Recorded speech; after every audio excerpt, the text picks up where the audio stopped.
정확하게는 인류의 생존의 문제를 얘기하는 거죠.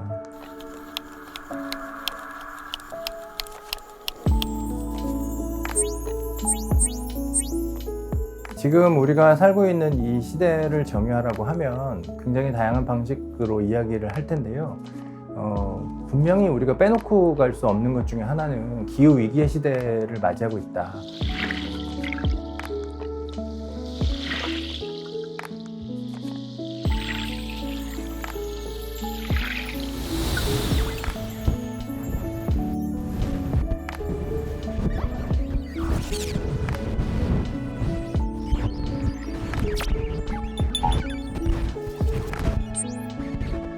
그래서 문화예술 교육은 과연 이 기후위기의 시대를 어떻게 대응하고 있나? 그리고 그 이야기를 어떻게 메시지화하고 있나? 이것을 연구하고 실험해보는 프로젝트입니다.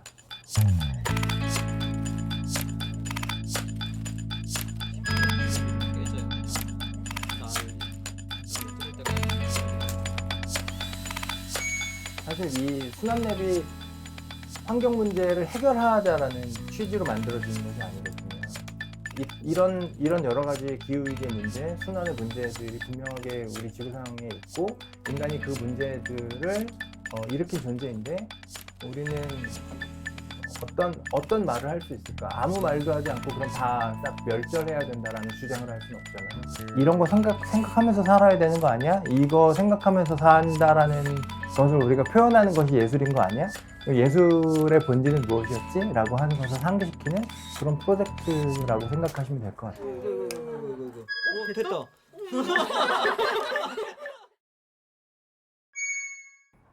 문화예술 교육에서 어떤 랩을 만든다는 건 우리가 무엇에 호기심을 가지고 있는가, 우리가 어떤 추론을 해내기 위해서 우리가 갖고 있는 가설은 무엇인가, 그리고 그걸 증명하는 수단은 무엇일까, 이런 거를 총체적으로 봤을 때 랩이거든요.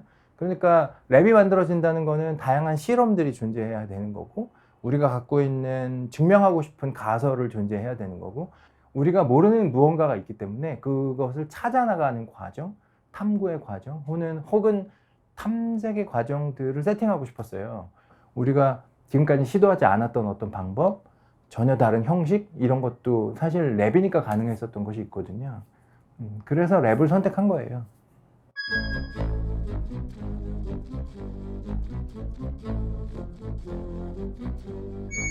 지금까지는 예술교육이라고 그러면 예술교육자가, 문화예술 교육자가 있고, 문화예술 교육자는 콘텐츠를 가지고 오는 거죠. 그러면 학습자가 있죠. 학습자에게 내가 갖고 온 콘텐츠와 방법론을 가르쳐준다? 또는 배달한다? 약간 이런 개념으로 만들어지기가 쉬워요. 그래서 완성된 콘텐츠를 준비하는 것이 문화예술 교육이라는 생각이 들거든요.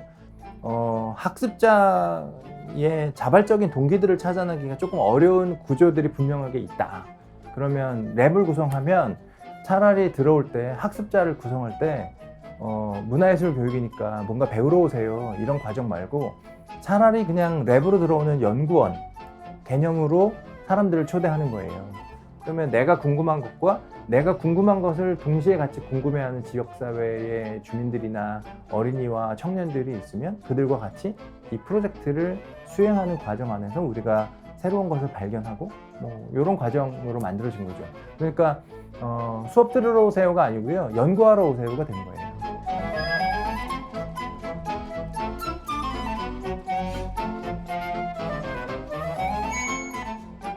생태 늪이에요. 그래서 거기는 물이 어떤 방식으로 자연 정화가 되어서 쓸 수 있는 물, 또는 이 안에 그 진흙으로 갇혀 있는 물, 이런 것들이 어떤 방식으로 흐르는가, 이것을 실험하는 그런 생태 늪이거든요. 근데 거기는 자연스럽게 물을 정화하는 장치인 갈대와 부들이 존재했던 거죠.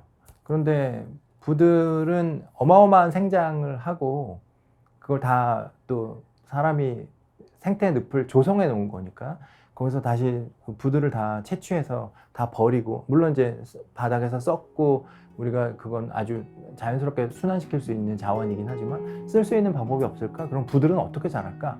이러면서 부들의 생태를 본격적으로 연구한 거예요. 그래서 부들이 쓰임새를 어떻게 만들 건가? 실용적으로 어떻게 쓸 것인가? 이런 걸 하는 것보다 부들이 과연 어떤 방식의 재료로 쓰이는가? 이것들을 보게 되는 거고,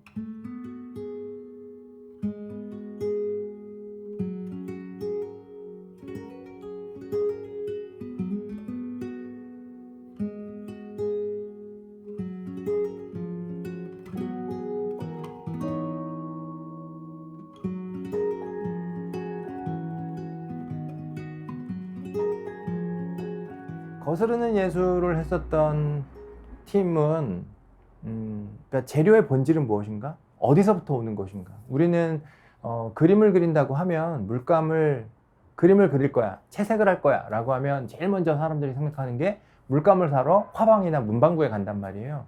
그러면서 가서 이것이 어디서 왔는지도 모르는 걸 쭉 짜서 빨래대에 짜서 색을 칠하면 채색이 된다고 생각하죠. 그러면 그 재료가 어디서부터 왔는지 전혀 모르는 상태로 우리는 예술 행위를 하고 있었던 거죠. 그러면 물감을 만든다면 어떨까? 물감을 만든다면 어떨까? 컬러를 선택하기 위해서 우리는 자연물에서 무엇을 어떻게 채취해야 될까? 아예 우리가 사용하는 모든 재료는 어디서 왔을까를 본격적으로 탐구하는 거죠. 그 행위 자체가 예술이라고 본 거예요. 그러면 사람들은 어떤 방식으로 재료를 탐색하러 갈까? 그래서 연구원들한테 자유주제를 줬죠. 뭘 탐구하시겠습니까? 오히려 질문을 돌려줬어요. 그랬을 때 사람들이 탐구하면서 찾아낸 각종 이야기들이 그 안에 담기게 된 거죠.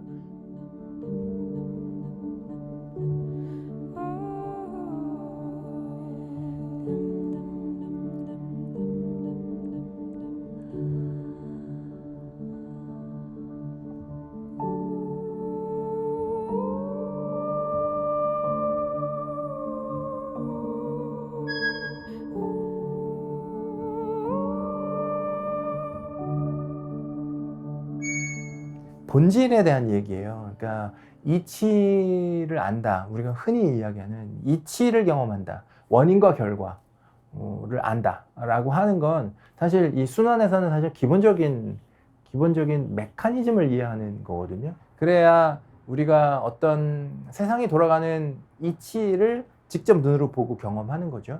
그리고 그때서야 이제 난 알겠어. 아니까 이제 그 다음에는 이런 실천을 하고 싶어 라고 다음 단계로 넘어갈 수 있을 거라고 생각해요. 그래서 그걸 연구하는 팀들이 있었죠. 근데 그 팀 중에 하나가 스털링 엔진을 가지고, 그러니까 열 에너지가 어떻게 하면 운동 에너지로 바뀔 건가, 요거를 연구한 거예요. 원래 목표는 스털링 엔진을 만들어서 열 에너지를, 그러니까 그 열을 가해서 움직임의 에너지로 만들어내면 엔진이 만들어진 엔진을 가지고 어떤 오토마타가 거기에 결합해서 체스를 두게 되는 행위까지 가게 되는 키네틱 아트를 한 거거든요. 그런데 거기까지 못 갔죠. 그러니까 이렇게 길은 이렇게 내가 디자인을 했지만 일단 요 엔진을 완성해야 그 다음 단계로 넘어가잖아요. 근데 이 엔진 완성하는 게 이 랩에서 해야 되는 본격적인 사명이 된 거예요. 움직임이 무엇인지 원리도 알고 어떻게 만들면 된다는지 방법도 알았는데 막상 해보니까 안 되는 사례들이 너무 많은 거죠. 그러니까 경험이라는 것이 얼마나 중요한가, 이치를 경험한다는 것이 얼마나 중요한가. 열이 높으면 칙칙칙칙 이제 계속 가는데 조금 열을 또 낮추면 얘가 또 살살 돌아요.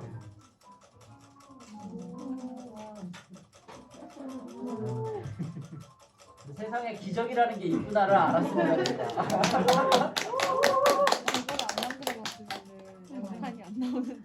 그리고 이런 얘기 많이 들어봤죠. 벌이 사라지고 있다. 벌이 사라지면 이 순환의 구조를 깨는 거잖아요. 미싱 링크가 계속 생기는 거잖아요. 어딘가 매개자가 없기 때문에 식물이 살아갈 수 없다. 인간이 살기 위해서 우리가 그 각종 영역을, 그러니까 동물의 영역 또는 식물의 영역들을 우리가 침범했잖아요. 그래서 벌이 살아갈 수 있는 구조, 그러니까 환경이 많이 사라지게 됐어요. 그래서 이런 문제를 각 이것도 역시 마찬가지로 각 영역에서 굉장히 다양한 내용들을 하고 있는데 그 중에 하나가 폴리네이터 가드닝이거든요. 거기엔 어린이들이 참여를 했고 그래서 도감을 만드는 작업이었어요. 도감을 만든다는 건 내가 직접 관찰하고 관찰한 것을 기록하고 기록한 내용들을 사람들에게 보게 가공해서 내보내는 거거든요. 그래서 어린이들은 자기가 경험한 내용들을 만들고 그 다음에 전문가가 들어와서 객관적인 자료들을 합쳐서 어린이와 전문가가 만든 도감 형식을 배포하는 것. 그 작업이 세종수목원에서 했었던 폴리네이터 가드닝 작업이었습니다.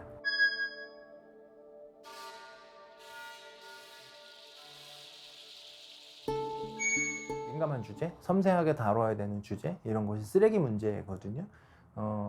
환경 이슈라고 이야기하면 쓰레기 문제를 건너뛸 수는 없어요. 건너뛸 수는 없는데 그것만을 다루는 것이 될까봐 제가 가장 걱정을 했었던 거고, 조금 다른 방식으로 접근하는 것이 어떤 것이 있을까 이런 것을 본 건데, 제주에서 있었던 물살이 구조대, 그러니까 제주 바다에 살고 있는 생태 문제를 좀 본격적으로 연구하고, 그리고 이제 거기에 갔으니까 바다 쓰레기가 얼마나, 해양 쓰레기가 얼마나 심각한지 그 상태를 좀 보고 그거를 가지고 와서 가공해서 그 문제의식을 사람들에게 전할 수 있고, 또 재생 가능한 쓰레기란 무엇인가 이런 것들을 좀 생각해보는 그런 동기를 제공해 주는 거, 이런 작업들이 있었고요.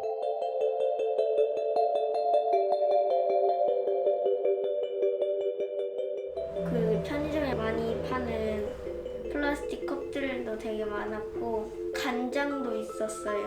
간장이랑 뭐 주스, 커피, 캔커피 그런 것들이 있었어요.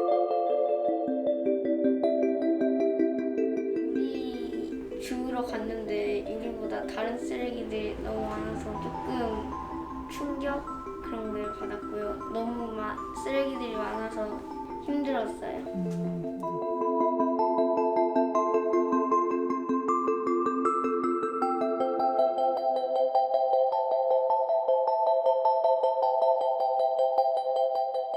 그리고 피스 오브 피스가 했었던 그 서울 아까워 캠프가 있었어요. 서울 전역에서 누군가가 우리 동네에 쓰레기가 버려져 있습니다 라고 신청을 하면 그 구조대가 이 주황색 점프수트를 입고 그 그러니까 참여한 사람이죠. 참여한 사람들하고 같이 거기를 찾아가요. 그래서 그 동네 골목골목을 돌아다니면서 분명히 쓸 수 있는 자원인데 조금만 고치면 가능한 건데, 근데 길에는 어쨌든 버려진 거죠.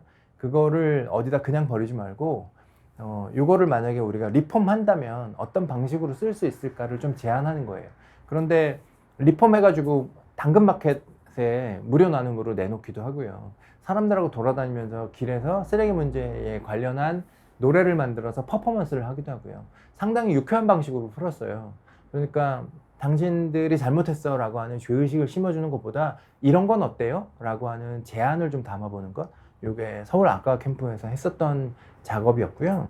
옷을 입는다는 건 사실 어떻게 보면 지금과 같은 패스트 패션의 시대를 살고 있는 사람들에게 옷을 지어 입는다는 건 상당히 묘연하고 먼 얘기처럼 들릴 수도 있어요. 쉽게 사고 싸게 구입하기 때문에 우리는 옷을 함부로 쓰거든요. 의복을 우린 그렇게 다뤄도 될까? 사실 이거는 어떻게 보면 재료 또는 원리 이치와도 닿아 있는 것인 것 같아요. 남김업 씨가 했었던 작업은 제로 웨이스트 디자인이 어떻게 가능한가? 그것을 실험하는 거였어요. 그거를 과연 실현 가능한가? 왜냐하면 옷감은 두께와 옷감의 질에 따라서 재단하는 방식이 달라지고 꿰매는 방식도 달라지거든요. 그렇기 때문에 한국에서 과연 그것은 그러니까 실용적으로 쓸 수 있는 옷인가? 사실 그거는 옷을 만들어 지어 입는 사람들이 실제로 실험하면서 결론을 만들어 가야 되는 거거든요. 일종의 숙제처럼 남아 있는 거죠. 그래서 남김없이라는 팀은 이제 그걸 어느 정도 옷감을 좀 다뤄본 작업자들이 같이 모여서 이게 실제로 실현 가능한가? 가능하다면 어디까지 할 수 있을까? 그리고 실용성이 있다면 이걸 범용화시킬 수 있을까? 여기까지를 본인의 작업으로 만들어가는 랩이었죠.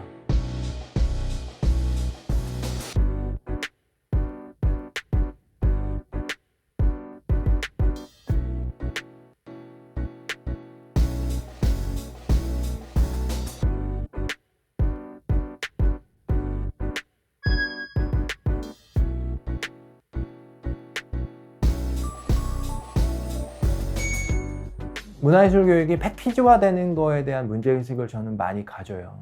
예술가가, 예술교육자가 많은 것을 준비해 오고 재단해 오고 재료를 가지고 와서 그리고 그것도 마치 부족하지 않게 풍족하게 만들어서 늘 여분이 늘 남고 그 다음에 그걸 조립해 가지고 가는 거 과연 그게 위기에 대응하는 우리의 자세일까? 라는 의문이 좀 들고요. 진짜 위기를 위기로 받아들이게 된다면 순환랩이 모든 문화예술 교육에 하나하나에 흡수돼서 어떤 작용을 좀 만들어야 되는 것은 아닌가? 그게 지향인 것 같습니다. 달려가고 있어 우리의 뜨거운 생각들이 모여 힘찬 움직임을 만들어내고 있어 그래 그건 정말 멋진 설레임 그건 정말 힘찬 움직임 그건 정말 멋진 설레임